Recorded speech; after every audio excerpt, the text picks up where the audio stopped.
Assalamualaikum warahmatullahi wabarakatuh. Bismillahirrahmanirrahim.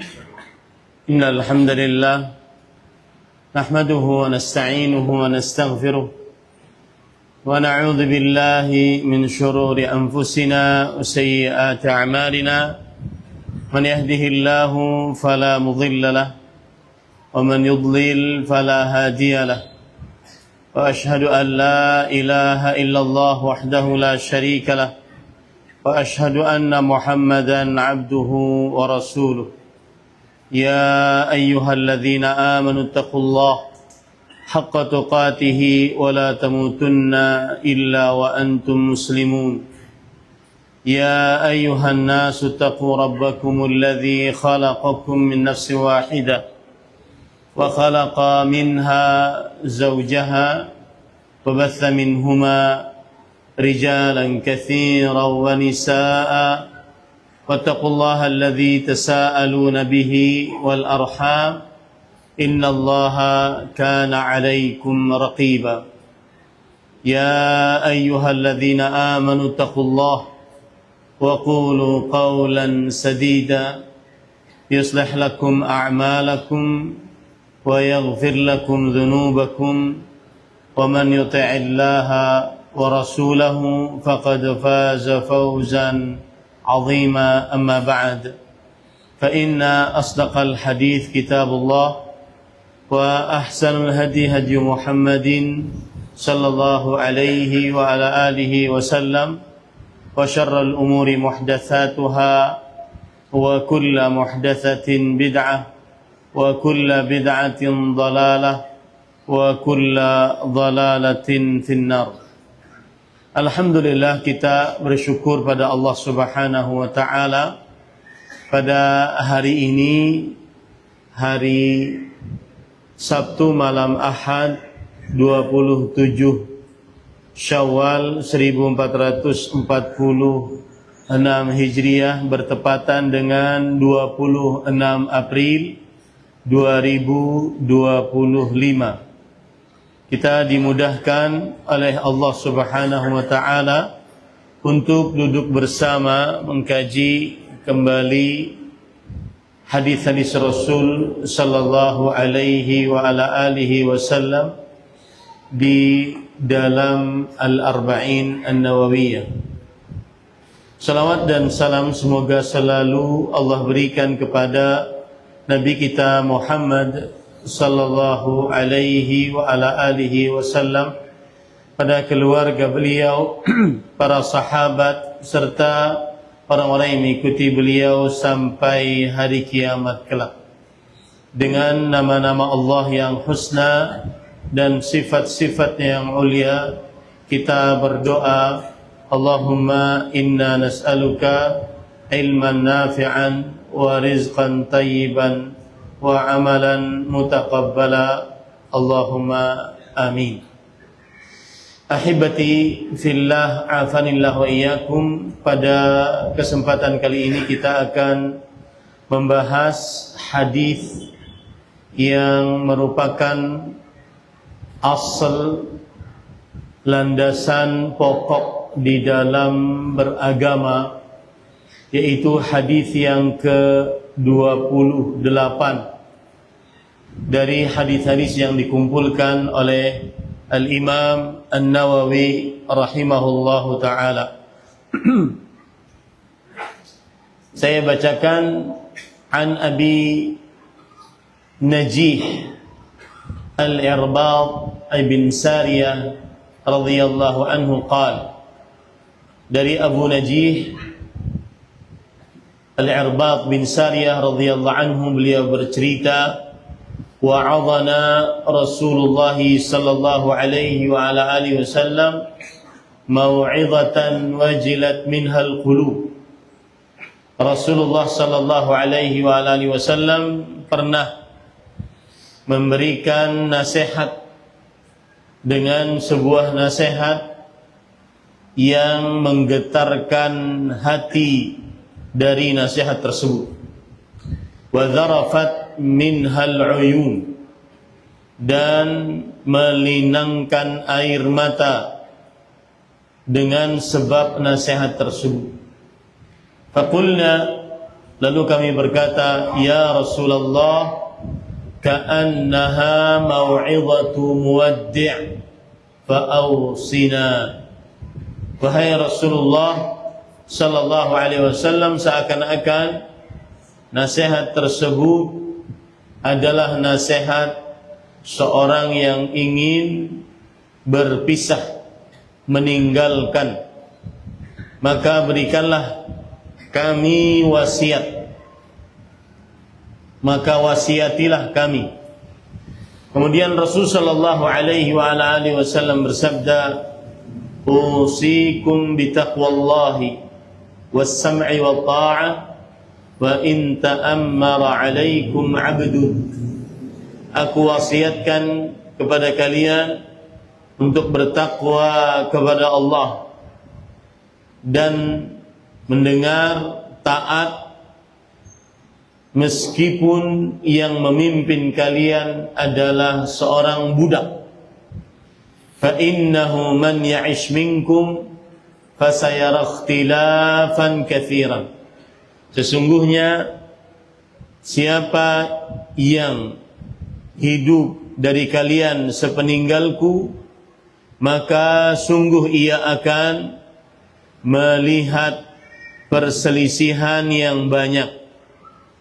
Fa'alaikum bisunnati, hendaknya kalian berpegang teguh kepada sunnahku, wa sunnatil khulafa'il rasyidin al-mahdiyyin, dan hendaknya kalian berpegang teguh kepada sunnah para khalifah yang baik dan diberi petunjuk. Addu 'alaiha bin nawajidh, gigit sunnah tersebut dengan gigi geraham kalian. Wa iyyakum wa muhdatsatil umur, jauhilah oleh kalian perkara yang mengada-ngada. Fa inna kulla bid'atin dalalatun, karena sesungguhnya setiap bid'ah adalah kesesatan. Hadis riwayat Imam Abu Daud dan Tirmidzi, wa qala haditsun hasanun sahih. Imam Tirmidzi berkata, hadis ini adalah hadis yang hasan dan sahih. Kepentingan dari hadis ini dijelaskan oleh para ulama rahimahumullahu ta'ala, di antaranya oleh Al-Hafidh Ibn Rajab Al-Hambali. Beliau mengatakan, wa huwa aslun 'azimun min usulid din. Hadis ini adalah landasan pokok yang agung dari landasan-landasan agama. Kemudian beliau juga berkata, qauluhu sallallahu alaihi wa alihi wasallam, sabda Rasulullah sallallahu alaihi wasallam, kullu bid'atin dalalatun, setiap bid'ah adalah kesesatan, min jawami'il kalim la yakhruju anhu syai', termasuk perkataan yang pendek dan maknanya luas, tidak keluar sesuatu apapun darinya. Maksudnya, sabda Rasul sallallahu alaihi wasallam, kullu bid'atin dalalatun, setiap bid'ah adalah kesesatan, tidak ada bid'ah kecuali sesat, tidak ada sesuatu pun yang keluar darinya. Fa kullu man ahdatha syai'an wa nasabahu ila ad-din wa lam yakun lahu aslun min ad-din yarji'u ilaihi fahuwa dalalatun.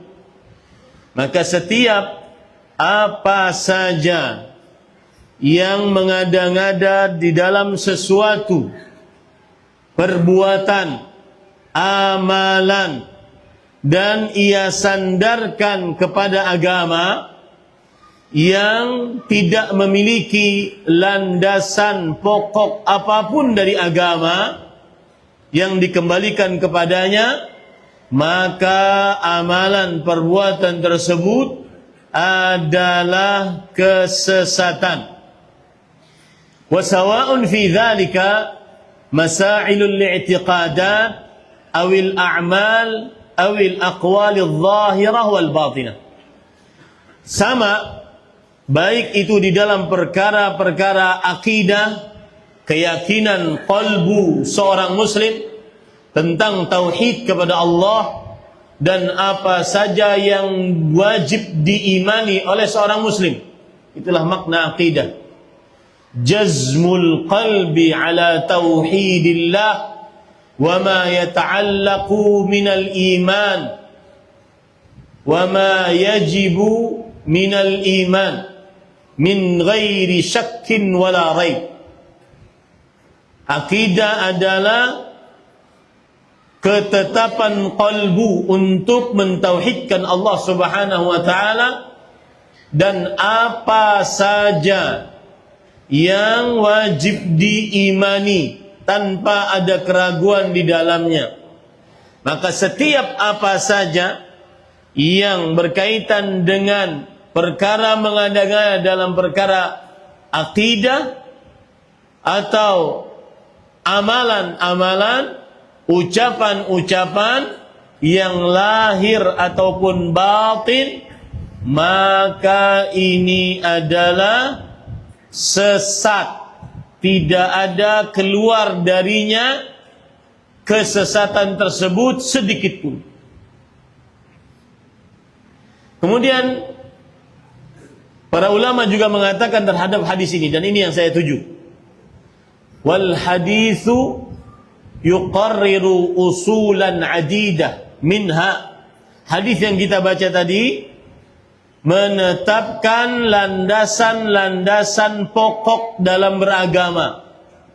Yang pertama, aslun fil wa', landasan pokok di dalam memberi nasihat. Yang kedua, aslun fil wasiyah, landasan pokok di dalam memberi wasiat sebelum meninggal.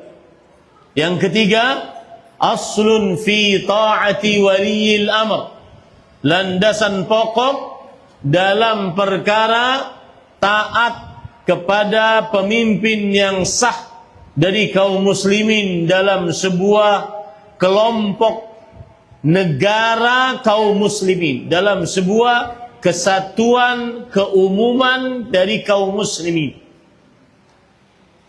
Yang keempat, aslun fi dhammil ikhtilaf, asal landasan pokok dalam tercelaknya perselisihan. Aslun fi dhammil ibtida', dan landasan pokok tentang tercelaknya mengada-ngada di dalam agama. Kemudian yang keenam, dan ini pokok pembicaraan kita insyaallah taala, aslun fit tamassuki bis sunnah, landasan pokok dalam berpegang teguh kepada sunnah Rasulullah sallallahu alaihi wa ala alihi wasallam. Ahibbati fillah, hadis ini adalah salah satu landasan pokok dalam beragama, yaitu berpegang teguh kepada sunnah Rasul sallallahu alaihi wa ala alihi wasallam. Dan ahibbati fillah, afanillah wa iyyakum, saya akan lebih condong kepada pembicaraan tentang manhaj salaf, yang dia adalah sinonim dari at-tamassuku bis sunnah, berpegang teguh kepada sunnah Rasul sallallahu alaihi wa ala alihi wasallam. Kenapa demikian? Karena saya melihat ada sebagian orang yang baru mengenal dakwah, ingin meniti jalan istiqamah, baru bertobat dari masa-masa lalu yang lalai, atau mengerjakan hal yang tidak bermanfaat, bahkan cenderung kepada dosa dan maksiat. Lalu dia ingin memulai meniti jalan istiqamah. Bahkan mungkin yang berhadir di sini tidak semua orang yang sudah lama mengenal dakwah. Kemudian mereka ingin meniti jalan istiqamah, lalu bingung mulai dari mana untuk menjalani ketaatan dengan istiqamah kepada Allah Subhanahu wa taala. Kalau ingin belajar dari mana? Itu satu. Yang kedua, ingin juga mengingatkan kepada yang sudah lama mengenal dakwah salaf ini, tetapi tidak pernah diajari oleh ustadznya secara rinci apa itu manhaj salaf, apa itu arti kata manhaj, apa itu arti kata as-salaf, apa itu arti kata as-salafus salih, apa itu salafiyah, apa itu usul manhaj salaf saleh, landasan-landasan pokok salaf, manhaj salaf, dan apa hukum mengikuti manhaj salaf. Maka saya ingin pada kesempatan kali ini berdasarkan hadis yang ke-28, fa'alaikum bisunnati,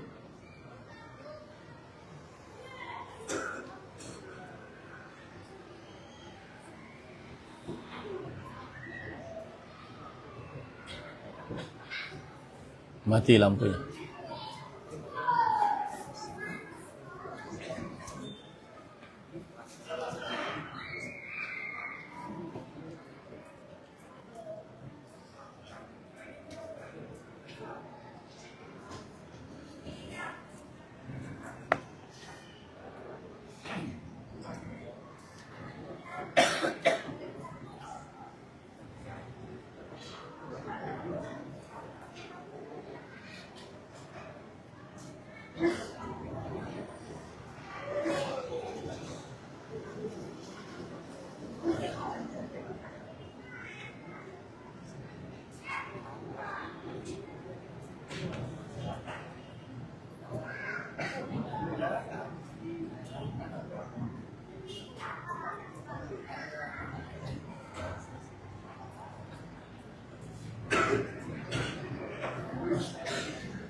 Baik, kita lanjutkan para ikhwan yang dirahmati oleh Allah Subhanahu wa taala. Perhatikan baik-baik, terutama yang belum pernah mengaji permasalahan ini dengan detil, sistematis, dan benar-benar teratur. Jangan cuma ikut-ikutan dan hanya ikut-ikutan dari mulai dahulu. Maka perhatikan baik-baik para ikhwan yang dirahmati oleh Allah Subhanahu wa taala. Yang pertama, kata manhaj. Apa itu manhaj? Secara bahasa disebutkan oleh Ibnu Manzur dalam kitab Kamus Besar Bahasa Arab, Lisanul Arab. Manhaj atau al-minhaj artinya adalah at-tariqul wadih, jalan yang jelas, jalan yang terang. Kemudian disebutkan dalam kitab Kamus Besar Bahasa Arab juga Al-Mu'jam Al-Wasit, al-manhaj at-tariqul wadih as-sahal, jalan yang jelas dan mudah. Jalan yang jelas dan mudah. Ini arti kata manhaj secara bahasa. Kemudian arti kata manhaj secara istilah syariat. Perhatikan baik-baik. Tariqah murattabah wa munazzamah yattabi'uha al-bahith lilwusuli ila haqiqatin muayyanah. Jalan, tata cara yang teratur rapi, diikuti oleh peneliti untuk sampai kepada sesuatu yang dicari. Jadi manhaj adalah jalan yang lurus, yang jelas dan tegas, rapi jalannya, tidak semeraut, tidak belok kanan, tidak belok kiri. Itu namanya manhaj. Kemudian as-salaf. As-salaf secara bahasa artinya adalah al-jama'ah al-mutaqaddimun, sawa'un fil khairi awish syarr, wa ghalibu isti'malihi fil khair. Yang artinya salaf adalah sekelompok orang-orang yang mendahului, sekelompok orang-orang yang terdahulu, baik ini kelompok yang baik atau kelompok yang buruk. Dan biasanya kata salaf dipakai untuk orang-orang yang baik. Ibnu Manzur di dalam kitab Lisanul Arab berkata, man taqaddamaka min abaika wa dhawi qarabatika alladhina hum fawqaka fis sinni wal amal. Salaf secara bahasa artinya adalah orang-orang yang mendahuluimu dari nenek moyangmu dan para kerabatmu, baik di dalam umur atau di dalam kemuliaan. Itu arti salaf. Orang-orang yang mendahului kita, terdahulu dari kita, dari nenek moyang kita dan para kerabat kita, baik secara umur ataupun kedudukan. Itu arti salaf secara bahasa. Adapun arti salaf secara istilah syariat adalah humus sahabatu radhiyallahu anhum wa man tabi'ahum bi ihsanin minat tabi'in wa atba'it tabi'in. Mereka salaf adalah orang-orang terdahulu dari para sahabat dan orang-orang yang mengikuti para sahabat dengan baik dari kalangan tabi'i dan tabi'ut tabi'in.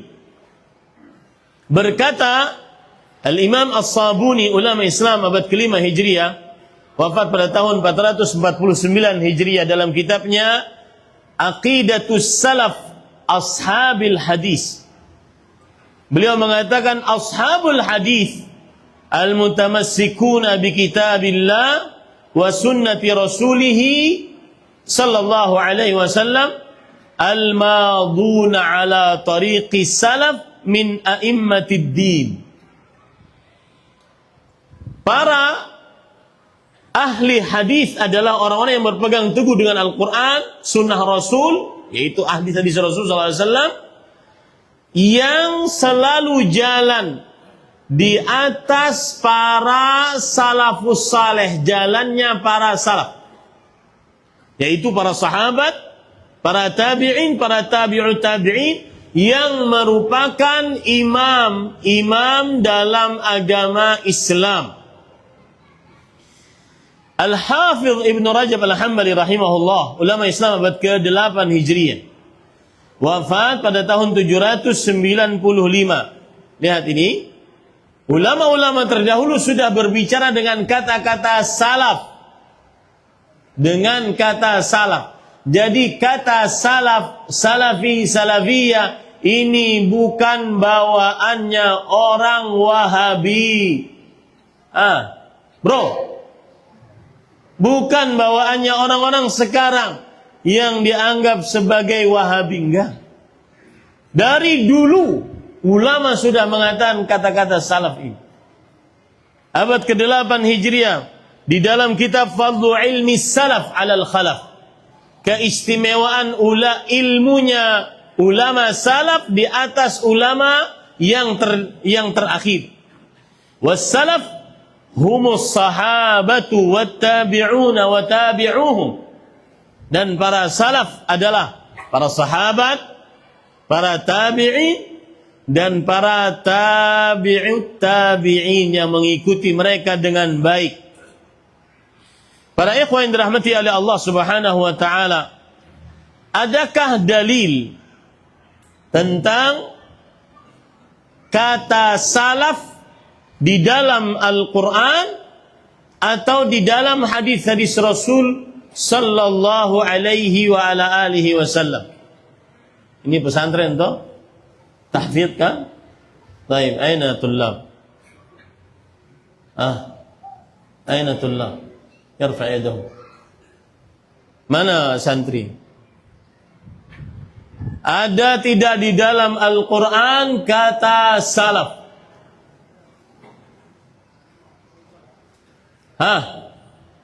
Aina al-huffaz? Mana ahli hafal Quran? Ayo ahlul ummuk. Man? Yarfa' yadahu. Angkat tangannya. Baik Ustaz. Kata salaf. Saya ingin ada kata salaf. Sebutkan kata salaf di dalam Al-Quran. Naam, Amni.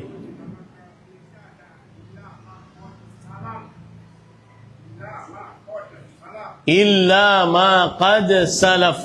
Betul. Illa ma qad salaf. Ada ayat yang lain.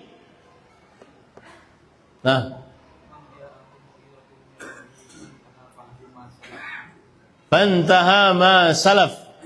Baik. Yang lain.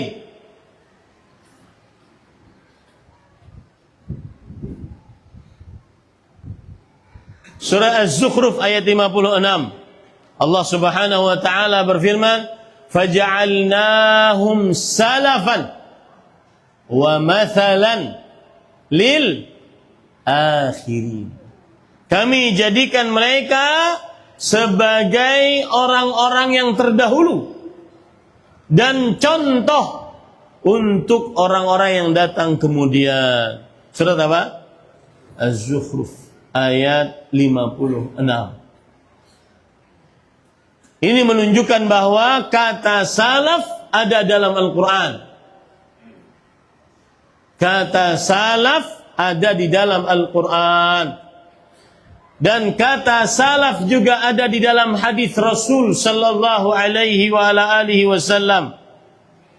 Rasul sallallahu alaihi wasallam bersabda kepada anaknya Fatimah, anak perempuannya yang paling pertama, meninggal sepeninggal Rasul sallallahu alaihi wa ala alihi wasallam, yaitu beliau berkata, ni'mas salafu ana laki, yang artinya sungguh sebaik-baik orang yang terdahulu adalah aku bagi engkau wahai anakku. Sungguh sebaik-baik orang yang terdahulu adalah aku bagi engkau wahai anakku, yaitu Fatimah binti Muhammadin sallallahu alaihi wa ala alihi wasallam. Hal ini sebagaimana disebutkan oleh Rasul sallallahu alaihi wasallam dalam hadis riwayat Bukhari dan Muslim. Baik. Sekarang kita ingin meletakkan lagi kata salaf. Salaf sering digandengkan dengan kata as-salaf as-salih. As-salaf as-salih. Maka itu pun ada dalilnya. Jadi para ikhwan yang dirahmati oleh Allah Subhanahu wa taala, yang kita sebutkan ini ada dalil. Manhaj ini tidak sembarangan. Cara beragama yang jelas ini adalah berdasarkan kata per katanya, berdasarkan dalil dari Al-Quran dan hadis Rasul sallallahu alaihi wa ala alihi wasallam. Di antara hadis yang menunjukkan bahwa ada kata salafun as-salih, yaitu para ikhwan yang dirahmati oleh Allah Subhanahu wa taala, bahwa Rasulullah sallallahu alaihi wasallam berkata kepada Utsman bin Maz'un. Utsman bin Maz'un adalah sahabat Nabi yang paling pertama meninggal dan dikuburkan di Baqi' al-Gharqad, di pekuburan Baqi' al-Gharqad di samping Masjid Nabawi. Kemudian Rasul sallallahu alaihi wasallam bersabda, ilhaqi bi salafina salih Utsman ibni Maz'un, yang artinya berkumpullah engkau dengan salaf kita yang saleh, yaitu Utsman bin Maz'un. Ini menunjukkan bahwa ada istilah as-salaf as-saleh, salaf yang saleh. Silahkan azan dulu.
Saya tadi dikasih waktu habis azan 10 menit. Habis itu tidak ada pertanyaan. Ini panitia sadis kan. Baik, karena ini mungkin masjid umum dan masjid pesantren, kita ikuti ya. Para ikhwan yang dirahmati oleh Allah, saya akan lanjutkan. Kalau begitu, ada yang bertanya, apa itu manhaj salaf saleh?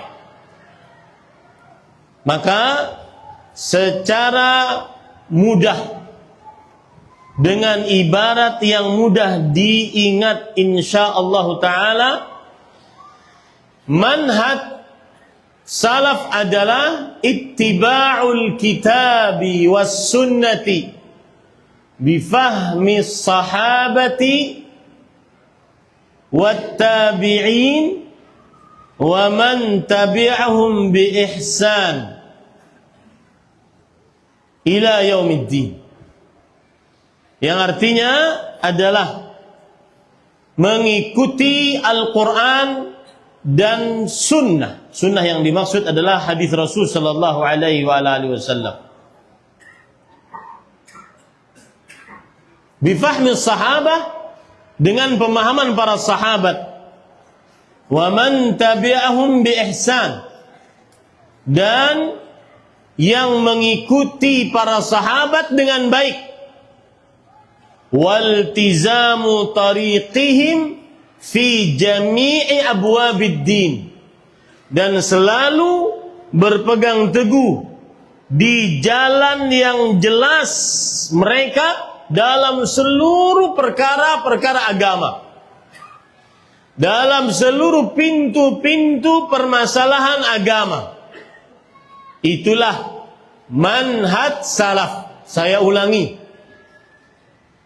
ittiba'ul kitabi wa sunnah, mengikuti Al-Quran dan sunnah, bifahmis sahabati radhiyallahu anhum wa man tabi'ahum bi ihsan, dengan pemahaman para sahabat dan yang mengikuti mereka dengan baik, waltizamu tariqihim fi jami'i abwabiddin, dan selalu berpegang teguh di atas jalan mereka yang jelas dalam seluruh perkara agama, akidahnya, ibadahnya, muamalahnya, adab dan akhlaknya.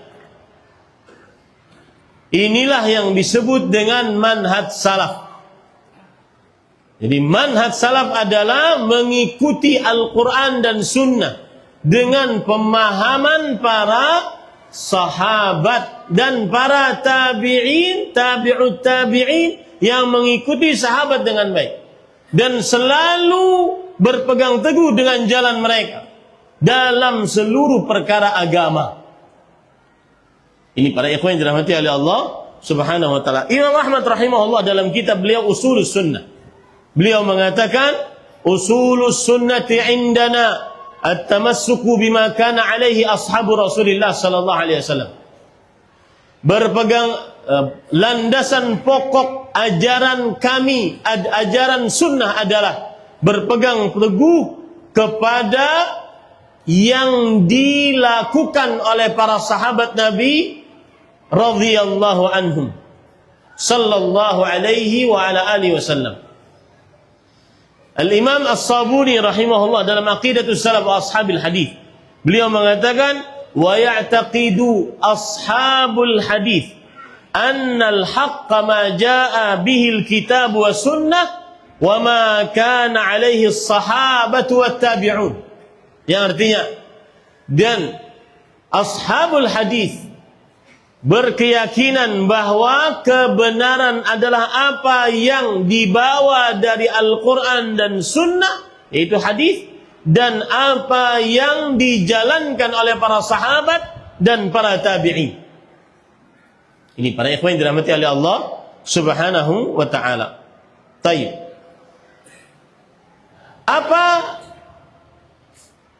hukum mengikuti manhaj salaf?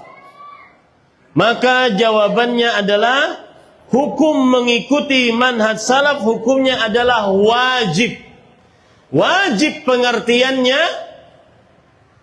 ma amara bihi syari' amran jaziman ustuhiqqa bil adzabi tarikuhu 'amdan mutlaqa. Segala sesuatu yang diperintahkan oleh Allah yang mensyariatkan syariat diancam dengan siksa bagi siapa yang meninggalkannya dengan sengaja. Ingat, wajib bermanhaj salaf. Setiap muslim wajib bermanhaj salaf. Dalilnya dari Al-Quran, yaitu Allah Subhanahu wa ta'ala berfirman dalam surah An-Nisa ayat 115. وَمَنْ يُشَاقِقِ الرَّسُولَ مِنْ بَعْدِ مَا تَبَيَّنَ لَهُ الْهُدَى وَيَتَّبِعْ غَيْرَ سَبِيلِ الْمُؤْمِنِينَ نُوَلِّهِ مَا تَوَلَّى وَنُصْلِهِ جَهَنَّمَ وَسَاءَتْ مَصِيرًا.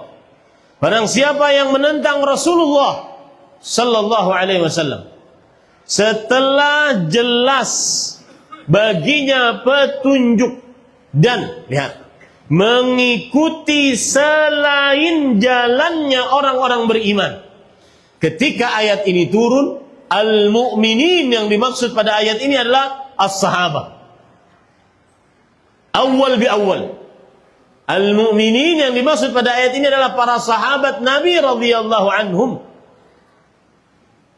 Dan barang siapa yang mengikuti selain jalannya orang beriman, dan maka kami akan berpaling darinya sebagaimana dia berpaling, dan kami akan bakar dia neraka Jahannam. Wasa'at masira. Dan neraka Jahannam adalah seburuk-buruk tempat tinggal. Pendalilannya adalah tidak diancamkan dengan neraka kecuali perbuatan tersebut jika ditinggalkan maka dia menunjukkan kepada kewajiban. Tidak mungkin diancam dengan neraka kalau hukumnya sunnah. Tidak mungkin diancam dengan neraka kalau seandainya tidak mengikutinya maka tidak mengapa. Wajib mengikuti manhaj salaf. Ini para ikhwan yang dirahmati oleh Allah Subhanahu wa taala. Dalil dari hadis Rasul sallallahu alaihi wasallam yang kita baca tadi. Hadis yang ke-28 dari Al-Irbad bin Sariyah. Dan saya jujur mengangkat tema ini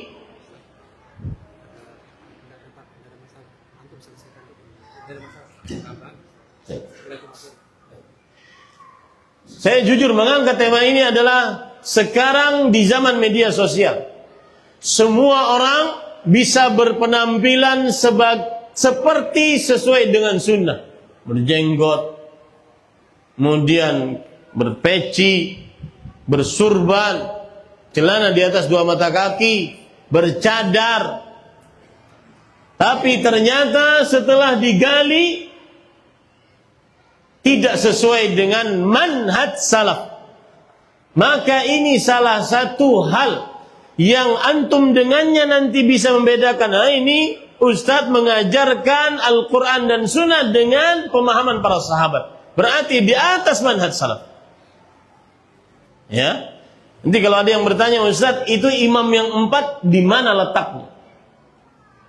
Maka antum harus pahami dulu. Nanti saya akan jawab sebenarnya, tapi ini sudah saya ungkap. Rasul sallallahu alaihi wasallam, kemudian para sahabat, para tabi'in, para tabi'ut tabi'in. Imam yang 4, sebagian dari mereka ada yang masuk ke generasi tabi'i, ada yang masuk ke generasi tabi'ut tabi'i, dan ada yang masuk ke generasi tabi'ul atba', dan ada yang di bawahnya. Paham? Ya. Dan saya akan sebutkan nanti tahun-tahunnya. Terakhir sahabat Nabi yang meninggal kapan, terakhir sahabat Nabi tabi'in yang meninggal kapan, terakhir tabi'ut tabi'in yang meninggal kapan. Dan apalagi dapat injury time tadi. Silahkan selesaikan katanya. Wah. Baik, para ikhwan yang dirahmati oleh Allah Subhanahu wa taala. Sekarang kalau tadi saya sudah sebutkan dalil wajibnya dari Al-Qur'an mengikuti manhaj salaf. Wajibnya dari hadis Rasul sallallahu alaihi wasallam mengikuti manhaj salaf. Fa'alaikum bisunnati wa sunnatil khulafa'ir rasyidin al-mahdiyyin min ba'di. Tamassaku biha, 'addu 'alaiha bin nawadhid. Hendaknya kalian berpegang teguh kepada sunnah. Sunnah yang dimaksud ajaranku. Dan sunnah para khalifah rasyidah yang diberi petunjuk sepeninggalku. Di sini ada 2 kemungkinan. Ada 4 khalifah tersebut, Abu Bakar, Umar, Utsman, Ali radhiyallahu anhum, membuat ajaran baru yang kita wajib mengikutinya, dan ini mustahil. Atau yang dimaksud dengan sunnah khalifah rasyidah adalah yaitu para sahabat Nabi radhiyallahu anhum, mereka mengamalkan ajaran Rasul sallallahu alaihi wasallam dengan baik dan benar. Dan kita mengikuti pengamalan mereka terhadap sunnah Rasul sallallahu alaihi wasallam. Dan itu yang muta'ayyin, itu yang sudah kita ingin tentukan. Maka dalilnya adalah hal tersebut. Hendaknya kalian berpegang teguh dengan sunnahku dan praktek-praktek para salafus saleh sepeninggalku. Pegang teguhlah dengannya, gigit dengan gigi geraham kalian. Ini dalil tegas wajibnya berpegang teguh kepada manhaj salaf. Wajibnya seorang muslim mengikuti manhaj salaf. Setiap muslim. Dan tidak bisa dia beragama, ya, wallahi, billahi, tallahi, tidak akan pernah seseorang sempurna diridhai oleh Allah, dapat melihat wajah Allah di akhirat, berkumpul dengan Nabi Muhammad sallallahu alaihi wasallam. Tidak ada kemurkaan setelah ridho Allah, masuk ke dalam surga Firdaus, kecuali dengan mengikuti para sahabat Nabi radhiyallahu anhu. Dan itulah yang disebut dengan manhaj salaf. Tidak akan pernah bisa dia dapat ridha Allah seperti sebagaimana para sahabat diridhai oleh Allah, kecuali ketika mereka mengikuti para sahabat Nabi radhiyallahu anhu. Ini yang dimaksudkan oleh Imam Malik rahimahullah. Lan yasluha amra hadhil ummah illa bima saluha awwaluha. Yang artinya tidak akan pernah baik perkara umat ini kecuali dengan mengikuti sebagaimana yang sudah diperbaiki oleh generasi pertamanya. Tidak ada generasi pertama di umat ini yang paling istimewa kecuali as-sahabah radhiyallahu anhum. Lihat sekarang, sudah saya sebutkan dalilnya dari Al-Quran, hadis Rasul tentang kewajiban mengikuti manhaj salaf. Sekarang dari perkataan para sahabat Nabi itu sendiri. Abdullah bin Mas'ud radhiyallahu anhu, Abu Abdurrahman, yang dijamin masuk surga. Sadisul Islam fil Islam.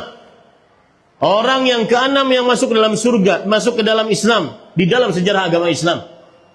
Abdullah bin Mas'ud radhiyallahu anhu, beliau berkata, "Man kana mustannan falyastanna biman qad mat, fa innal hayy la tu'man alaihi fitnah." Ini pelajaran menarik nih. Ini menyimpang dari tema kita. Barang siapa yang ingin mencari suri tauladan, mencontoh, maka hendaklah dia contoh dengan orang-orang yang sudah meninggal, itu para sahabat. Sesungguhnya yang masih hidup tidak akan dijamin digoda saat meninggal. Jadi pelajaran bagi kita, keluar dari tema. Kalau Anda suka kepada seorang ustadz, maka hati-hati, jangan sampai hulu, berlebih-lebihan, kecuali sang ustadz meninggal di atas keislaman yang kita nilai secara zahir. Sekeren apapun ustadznya, sebanyak apapun followersnya, sebanyak apapun subscribernya, seindah apapun ceramahnya, maka tidak boleh hulu.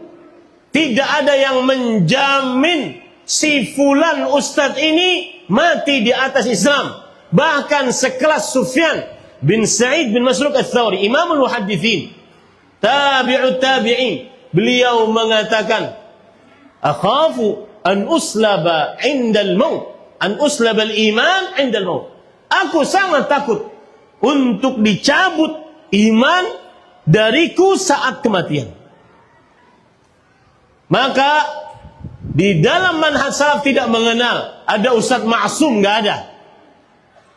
Ada ustadz terlepas dari kesalahan, tidak ada. Pasti bisa salah, siapapun ustadznya.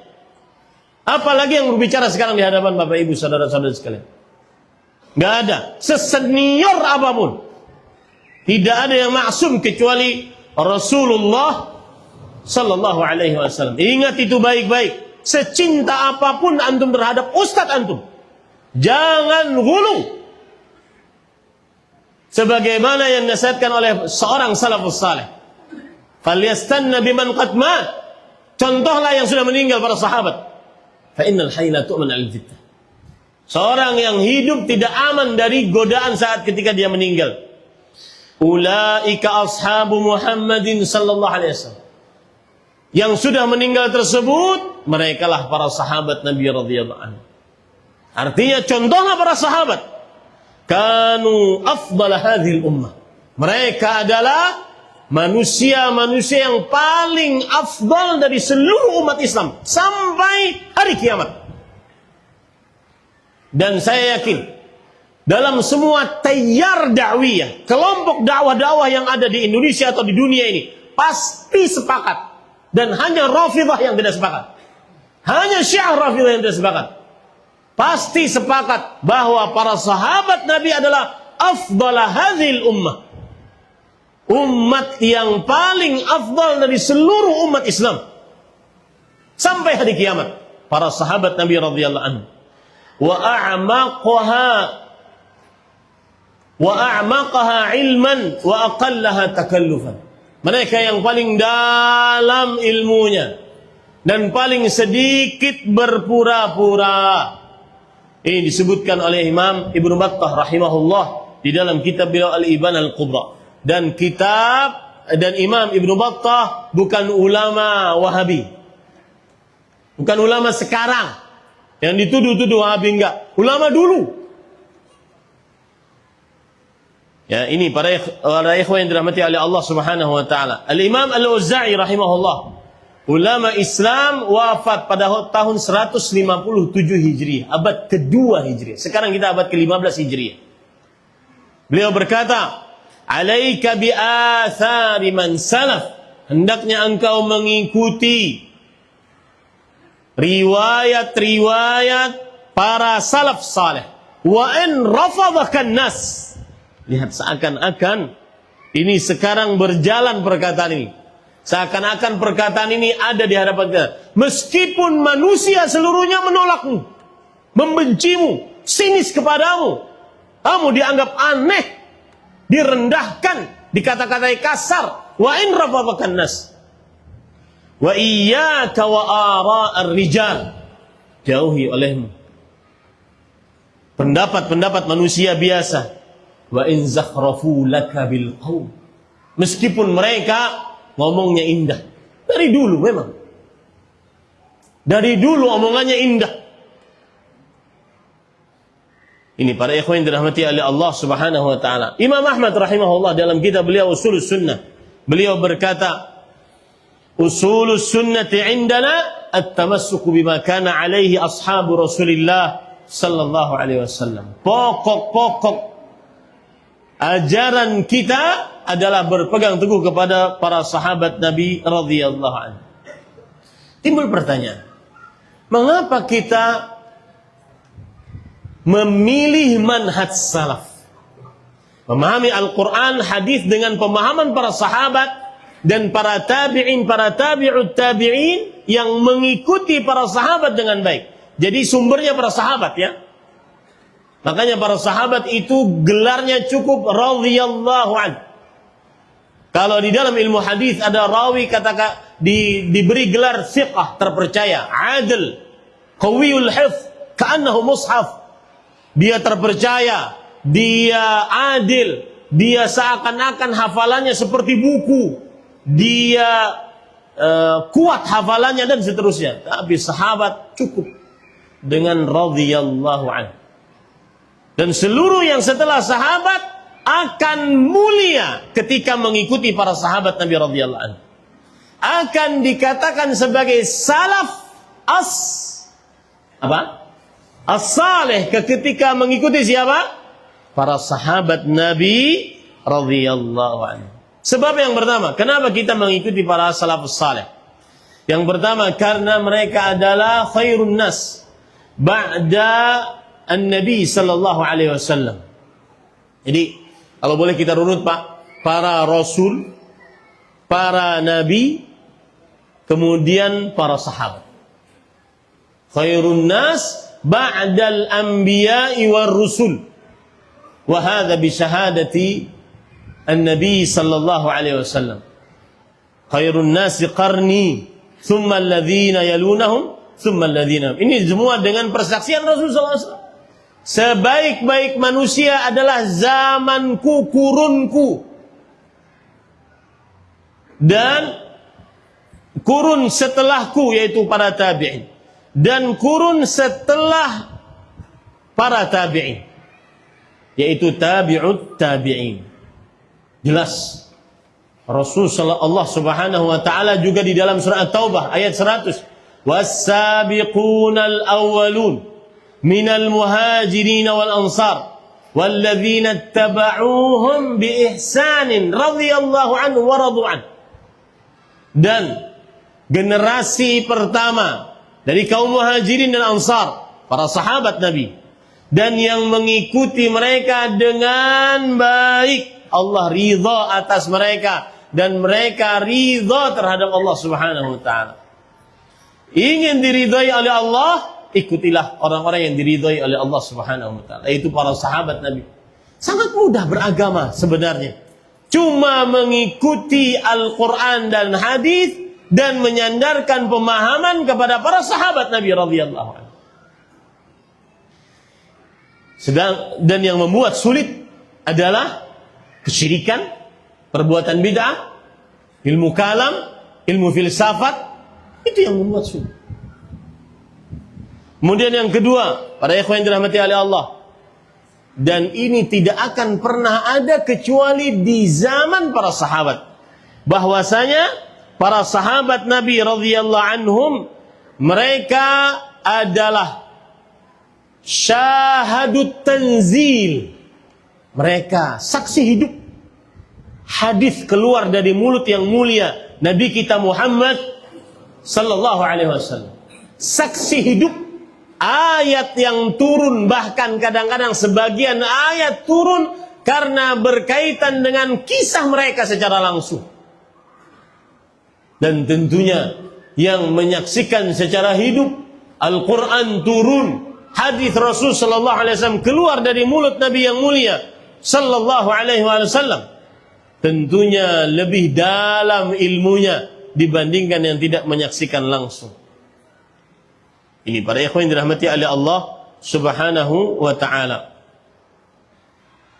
Kemudian para ikhwan yang dirahmati oleh Allah, yang ketiga, mereka adalah orang Arab asli, dan Al-Quran diturunkan oleh Allah bilisanin Arabiyyin mubin, dengan bahasa Arab yang jelas, dan mereka orang Arab tentunya lebih paham terhadap Al-Quran dan Sunnah. Tentunya lebih paham terhadap Al-Quran dan Sunnah Rasul sallallahu alaihi wasallam. Kemudian yang keempat, dan ini tidak akan pernah ada kecuali di zaman para sahabat. Apa itu?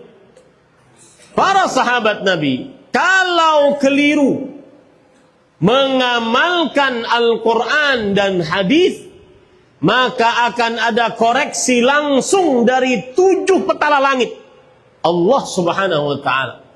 Dan itu tidak akan pernah ada kecuali di zaman siapa? As-salaf as-salih, yang mana umdahnya adalah para sahabat Nabi radhiyallahu anhu. Ini para ikhwah yang dirahmati oleh Allah Subhanahu wa taala. Baik. Sekarang sebelum saya masuk kepada inti kajian, tadi itu pendahuluan.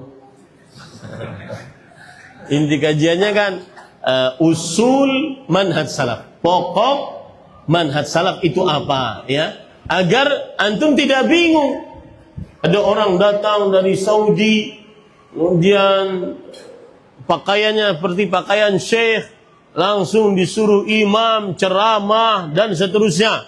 Asal datang dari Arab Saudi aja yang seperti itu. Saya sering mengingatkan itu. Ya, jangan-jangan sebagian hanya cuma melancong ke sini. Kemudian karena tidak ada kerjaan, ikutlah ceramah dia. Ceramahlah dia di masjid ceramah. Enggak ya, akhir. Ini para sahabat, para ikhwah yang dirahmati oleh Allah Subhanahu wa taala. Baik. Satu muqaddimah terakhir sebelum masuk kepada usul, landasan pokok manhaj salaf, adalah berapa batasan setiap dari generasi salafus saleh. Kita ambil dari sahabat Nabi yang paling terakhir wafat. Sahabat Nabi yang paling terakhir wafat pada tahun 110 Hijriah. Dan beliau adalah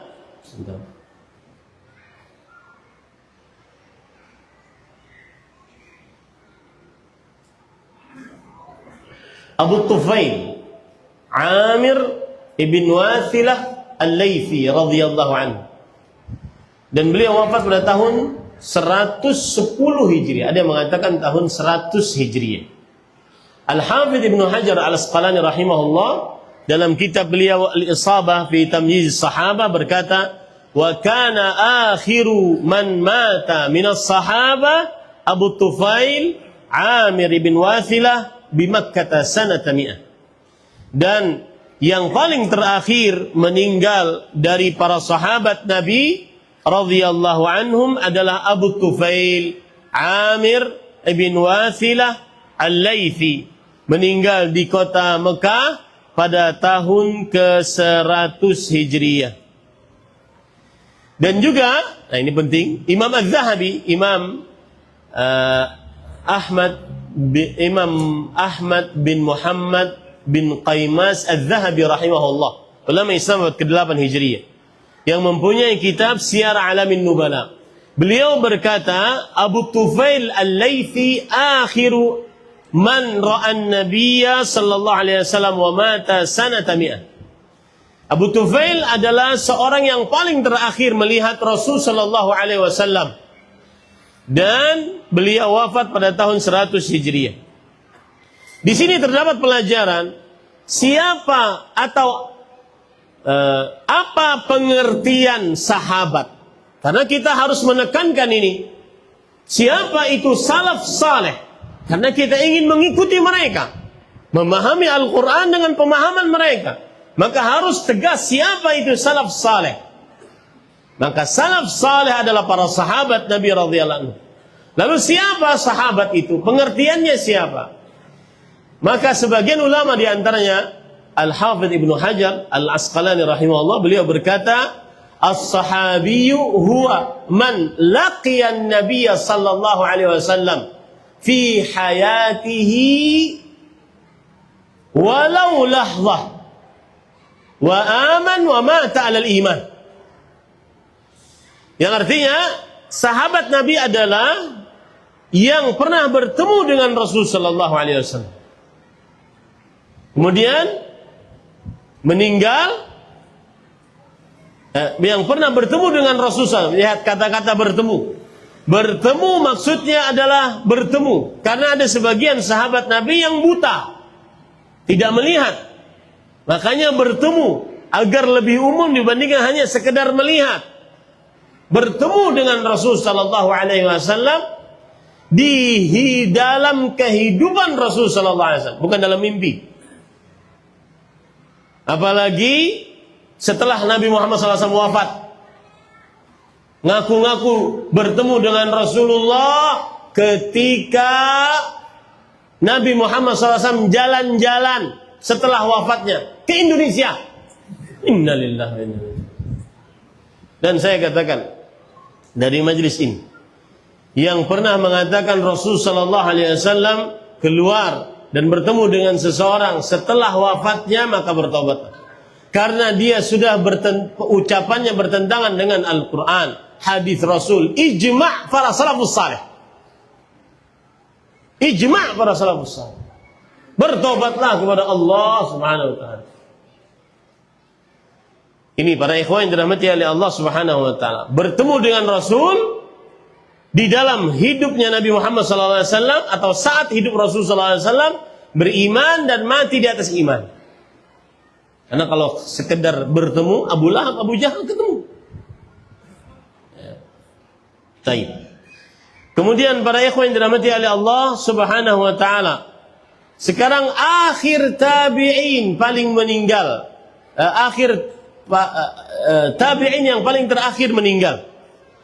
Beliau adalah Khalaf ibn Khalifah Ad-Dabbi, wafat pada tahun 181 Hijriyah.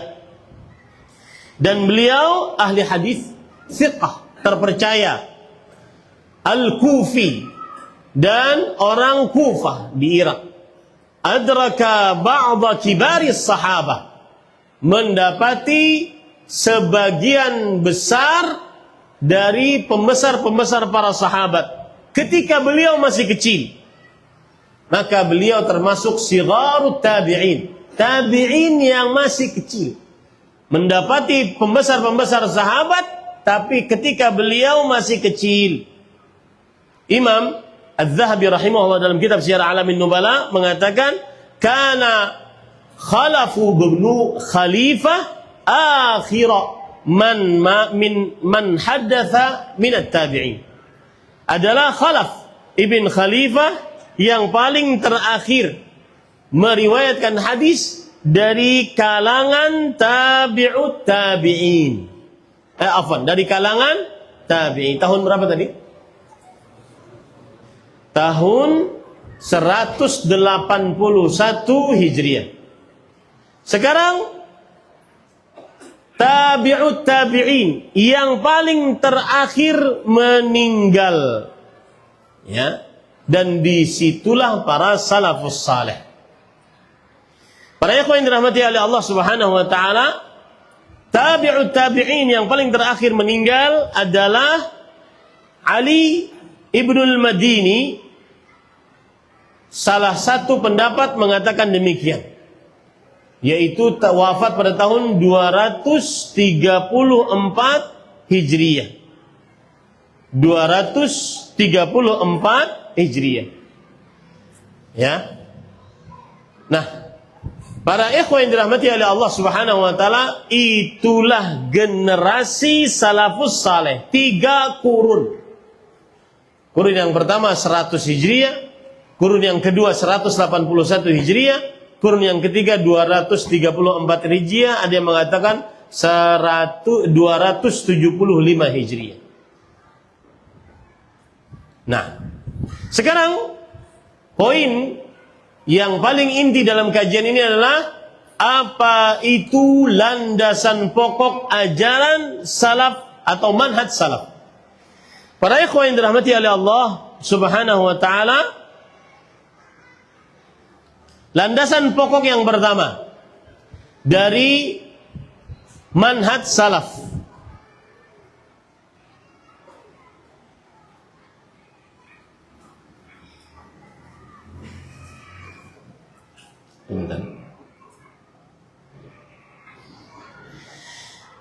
yang pertama adalah at-taslimul mutlaq lin nusus syar'iyyah al-kitab was sunnah. Berserah diri secara mutlak, lahiriah batiniah, jiwa raga terhadap dalil dari Al-Quran dan Sunnah. Dan ini yang kemarin malam saya bahas. Al-ibadah, pengertian ibadah adalah al-khudu' wal-dhullu tam ma'a ghayatil mahabbah. Tunduk, patuh secara sempurna, disertai dengan rasa cinta kepada dalil-dalil syar'i. Itu ajaran salaf saleh, manhaj salaf. Dia tidak akan mengadunya dengan akalnya, tidak akan mengadunya dengan perasaannya, tidak akan mengadu Al-Quran dan Sunnah dengan adat kebiasaan, tidak akan mengadu Al-Quran dan Sunnah dengan ara'ur rijal, pendapat-pendapat manusia biasa. Ya, hanya saya pernah membantah, menyanggah, dan biasanya orang menyanggah itu banyak musuhnya. Kalau cuma amar ma'ruf nahi mungkar, banyak temannya. Kalau cuma amar ma'ruf, banyak temannya. Tapi kalau sudah nahi mungkar, banyak musuhnya. Saya mengatakan tentang musik. Sebagian orang mengatakan musik itu adalah suara sendok yang didengar oleh tetangga yang sedang kelaparan. Maka saya katakan begini, berkata orang biasa, musik adalah suara sendok yang didengar oleh tetangga yang sedang kelaparan.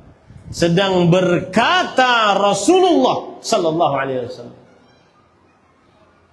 diharamkannya musik adalah la yakunanna aqwamun min ummati yastahilluna al-hira wal harira wal khamra wal ma'azib. Sungguh akan datang benar-benar orang-orang dari umatku yang menghalalkan al-hira, perzinahan, al-khamra, minuman yang memabukkan, al-harir, sutra bagi laki-laki, al-ma'azif, alat-alat musik. Oh, banyak yang marah. Kenapa? Karena kesukaannya diusik. Kalau orang yang mengikuti manhaj salaf, maka dia akan benar-benar taslim al-mutlaq, menyerah diri kepada Allah Subhanahu wa taala terhadap dalil-dalil syariat Al-Qur'an dan hadis. Itu adalah hal yang paling tegas di dalam manhaj salaf, dan itu yang paling membedakan antara manhaj salaf dengan manhaj-manhaj selain salaf. Ya, contoh, orang yang masih bingung tentang Allah Subhanahu wa taala beristiwa di atas arsy. Bingung dia. Allah beristiwa berarti bisa ditunjuk seperti lampu ini. Berarti arsy-nya lebih besar daripada Allah. Pokoknya dia bingung. Bingung juga tentang turunnya Allah Subhanahu wa taala. Allah turun ke langit dunia di sepertiga malam terakhir, berarti di Indonesia saja 3 kali Allah turun. Indonesia Tengah, Timur, Barat. Belum lagi benua-benua lainnya, berarti Allah tidak pernah di atas. Bingung dia. Sedangkan orang yang mengikuti manhaj salaf at-taslim al-mutlaq lin-nusus asy-syar'iyyah, berserah diri secara mutlak kepada dalil-dalil syariat. Allah 7 ayat dalam Al-Quran mengatakan Ar-Rahman 'alas istawa. Kita mengimaninya, kita tidak memisalkannya dengan makhluk, dan kita menutup akal kita untuk mengetahui hakikat kaifiyat tentang istiwa. Ini para ikhwan yang dirahmati. Itu yang disebut dengan at-taslim al-mutlaq.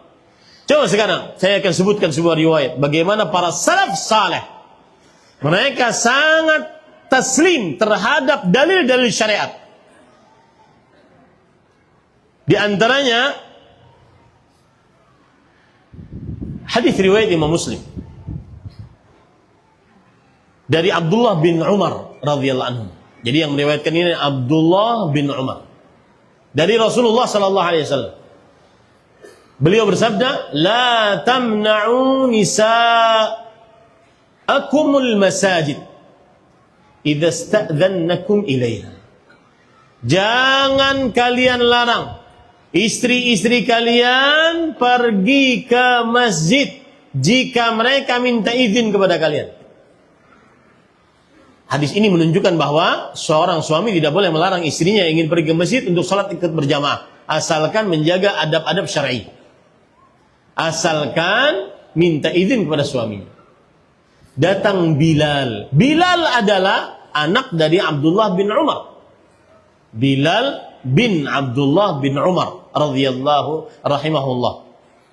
Seorang tabi'i. Beliau berkata, "Wallah lanamna'hu." Demi Allah, kami benar-benar akan melarang istri-istri kami untuk keluar rumah. Hadisnya menunjukkan jangan dilarang, sedangkan Bilal mengatakan demi Allah kami akan larang. Dan saya yakin betul Bilal bin Abdullah bin Umar radhiyallahu anhu ketika melarang tersebut bukan karena ingin menantang hadis, tetapi karena ghirah, rasa cemburu yang dimiliki oleh seorang lelaki yang di zaman sekarang semakin hilang di tengah kaum muslimin atau sebagian kaum muslimin. Dibiarkan anak-anak perempuannya membuka aurat, dibiarkan anak perempuannya berjalan di hadapan laki-laki yang bukan mahram, dibiarkan anak perempuannya membuka aurat di media sosial, dibiarkan dan dianggap biasa. Jangan pernah anggap biasa. Anak-anak perempuannya kehilangan keperawanannya. Jangan pernah anggap biasa. Itu adalah sesuatu yang sangat dimurkai dalam agama Islam. Maka kemudian mendengar anaknya mengatakan seperti itu, hadisnya tidak boleh dilarang, sedangkan anaknya mengatakan saya akan larang, bahkan bersumpah. Fa'aqbala alaihi Abdullah fasabbahu sabban sayyi. Yang meriwayatkan hadis ini mengatakan, lalu Abdullah bin Umar radhiyallahu anhu mendatangi anaknya Bilal. Kemudian berkata, kemudian menghina, mencaci sehabis-habisnya terhadap anaknya tersebut. Sang rawi berkata, "Ma sami'tuhu sabbahu mithlahu qat." Aku tidak pernah mendengar Abdullah bin Umar mencaci dengan cacian yang seperti itu sebelumnya. Subhanallah. Begitu. Seorang yang berpegang teguh kepada manhaj salaf sangat mengagungkan nusus syar'iyyah, dalil-dalil syariat sangat diagungkan. Ini para ikhwan yang dirahmati oleh Allah Subhanahu wa taala. Kemudian beliau berkata, "Ukhbiruka an Rasulillah sallallahu alaihi wasallam wa taqul lanamna'hu." Aku sedang memberitahukan kepada engkau hadis Rasul, sedangkan engkau seenaknya mengatakan sungguh kami akan larang. Bahkan disebutkan dalam beberapa riwayat Abdullah bin Umar tidak membicarakan anaknya sampai mati gara-gara ini. Begitu para ikhwah. Taslim mutlak, berserah diri dengan mutlak. Tidak seperti sebagian kaum muslimin di zaman sekarang. Ini perhatikan. Ada sebagian orang komen kadang-kadang dengan ceramahnya ustadz, ceramahnya pendakwah. Kemudian, ceramahnya begitu, nggak ada dalil. Setelah dikasih dalil, baru dilawan dengan akal, perasaan, adat kebiasaan. Lalu itu maunya apa? Dan itu yang terjadi di zaman sekarang. Kenapa itu terjadi di zaman sekarang? Dan Fadilat Syekh Abdul Razak bin Al-Husin Al-Badr mengatakan, saya tidak pernah melihat suatu zaman yang para ahli agamanya sering sekali dihinakan, direndahkan, kecuali zaman sekarang, disebabkan media sosial. Hati-hati jangan sampai termasuk orang yang ini. Kenapa para ikhwah sering meremehkan sekarang? Karena orang dulu mempunyai ilmu agama setelah dia belajar lama, bersimpuh, duduk puluhan tahun dengan syekh. Ya, sekarang tinggal ketik, keluar. Apa antum maunya? Tinggal ketik. Tapi apakah itu ilmu yang memang diinginkan? Al-ilmu nur. Ilmu itu adalah cahaya. Ilmu agama itu adalah cahaya. Dan bil munasabah, orang Arab mengatakan asy-syai' bisyai' yudhkar. Ingat sesuatu maka akhirnya menyebutkan sesuatu yang lain. Yang masih malas nuntut ilmu agama secara sistematis dan runut, bukan hanya nuntut ilmu agama dari video reels di Instagram, video pendek di TikTok, video pendek di short YouTube. Menuntut ilmu agama yang runut, yang sistematis. Maka perhatikan, agar kita semangat. Kata Sufyan bin Sa'id bin Masruq al-Thawri, ma'ubidallah bimithlil ilm idza urida bihi wajhullah. Tidak ada ibadah yang paling agung di sisi Allah dibandingkan menuntut ilmu agama, jika diinginkan wajah Allah Subhanahu wa taala. Baik. Yang kedua, para ikhwan yang dirahmati oleh Allah Subhanahu wa taala, pokok ajaran salaf yang kedua adalah menyandarkan pemahaman kepada para sahabat Nabi radhiyallahu anhum. Menyandarkan pemahaman kepada para sahabat Nabi radhiyallahu anhum dan menjadikan mereka sebagai suri tauladan. Ini pokok yang kedua. Pokok yang ketiga adalah membantah perbuatan yang mengada-ngada di dalam agama, sebagaimana hadis yang kita baca di awal tadi. Fa inna wa iyyakum wa muhdatsatil umur. Jauhi oleh kalian perkara yang mengada-ngada. Kemudian yang keempat adalah al-ijtima' wa 'adamut tafarruq. Bersatu dan tidak berselisih, berpecah belah di atas sunnah Rasul sallallahu alaihi wasallam. Dan tidak akan pernah ada yang mengumpulkan seseorang kaum muslimin kecuali sunnah Rasul sallallahu alaihi wasallam. Yang kelima, yang terakhir adalah senantiasa seseorang menghormati para salafus saleh dan yang mengikutinya dari para ulama. Itulah usul manhaj salaf.